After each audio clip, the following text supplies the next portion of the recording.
Hi ಎಲ್ರಿಗೂ ನಮಸ್ಕಾರ, good morning. ಇವತ್ತು ನಮ್ಮ ಕರ್ನಾಟಕ ಚಕ್ರವರ್ತಿ hattrick hero doctor Shivraj Kumar ಅವರ ಹುಟ್ಟುಹಬ್ಬ. ಹೀಗಾಗಿ ಅವರಿಗೆ ಹುಟ್ಟುಹಬ್ಬದ ಶುಭಾಶಯಗಳನ್ನು ತಿಳಿಸ್ತಾ ಇದ್ದೀನಿ. 100 ವರ್ಷ ನಗ್ನಗ್ತಾ ಸುಖವಾಗಿ ಬಾಳಿ, ನಿಮ್ಮ ಸಿನಿಮಾಗಳ ಮೂಲಕ ನಮ್ಮನ್ನೆಲ್ಲ ಮನರಂಜಿಸ್ತಾ ಇರಿ ಅಂತ ದೇವರಲ್ಲೂ ಕೂಡ ನಾನು ಪ್ರಾರ್ಥನೆ ಮಾಡ್ತಾ ಇದ್ದೀನಿ.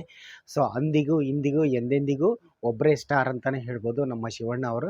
ಯಾಕೆಂದರೆ ಡಾಕ್ಟರ್ ರಾಜ್ಕುಮಾರ್ ಅವರು, ವಿಷ್ಣುವರ್ಧನ್ಗೆ ತುಂಬ ಜನ ಕಲಾವಿದರನ್ನು ಬಿಟ್ಟರೆ ವೈವಿಧ್ಯಮಯ ಪಾತ್ರಗಳಲ್ಲಿ ಕಾಣಿಸ್ಕೊಂಡವರು, ಆ್ಯಕ್ಟ್ ಮಾಡಿದವರು ಯಾರು ಅಂದರೆ ಅದು ನಮ್ಮ one and only doctor Shivraj Kumar ಅವರು ಅಂತಲೇ ಹೇಳ್ಬೋದು.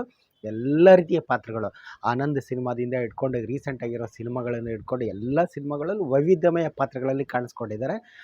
ಒಂದು ಪೋಸ್ಟ್ ಕೂಡ ನಾನು ನೋಡಿದೆ. ಆ ಟೈಮ್ನಲ್ಲಿ ಪೋಸ್ಟ್ ಆಫೀಸ್ ಇತ್ತು, ಅವಾಗಲೂ ಸ್ಟಾರೇ. ಲ್ಯಾಂಡ್ಲೈನ್ ಬಂತು, ಅವಾಗಲೂ ಸ್ಟಾರೇ.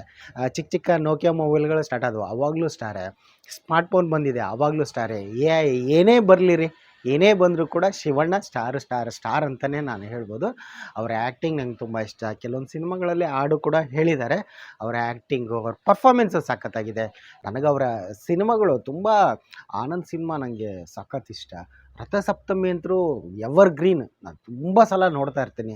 ಆದರೆ ರಥಸಪ್ತಮಿ, ಆನಂದ್, ಮನಮೆಚ್ಚಿದ ಹುಡುಗಿ, ಈ 3 ಸಿನಿಮಾಗಳು ಸೂಪರ್ ಡೂಪರ್ ಹಿಟ್. 25 ವಾರಗಳು ಓಡಿರೋದ್ರಿಂದನೇ ಅವರಿಗೆ ಹ್ಯಾಟ್ರಿಕ್ ಹೀರೋ ಬಿರುದು ಪಡೆದಿರೋದು. ಎಲ್ಲ ಈ ವಿಚಾರ ಎಲ್ರಿಗೂ ಗೊತ್ತಿರೋದೆ. ಅವತ್ತಿಗೂ ಇವತ್ತಿಗೂ ಎಂದಿಗೂ ಕೂಡ ಅವರು ಸೂಪರ್ ಸ್ಟಾರ್ ಅಂತಲೇ ಹೇಳ್ಬೋದು. ನನಗೆ ತುಂಬ ಖುಷಿ ಆಗುತ್ತೆ ಅವರ ಸಿನಿಮಾಗಳು ನೋಡೋದು, ಅವರ ಸಿನಿಮಾಗಳ ಜರ್ನಿನೂ ನೋಡ್ಕೊಂಬಂದಾಗ.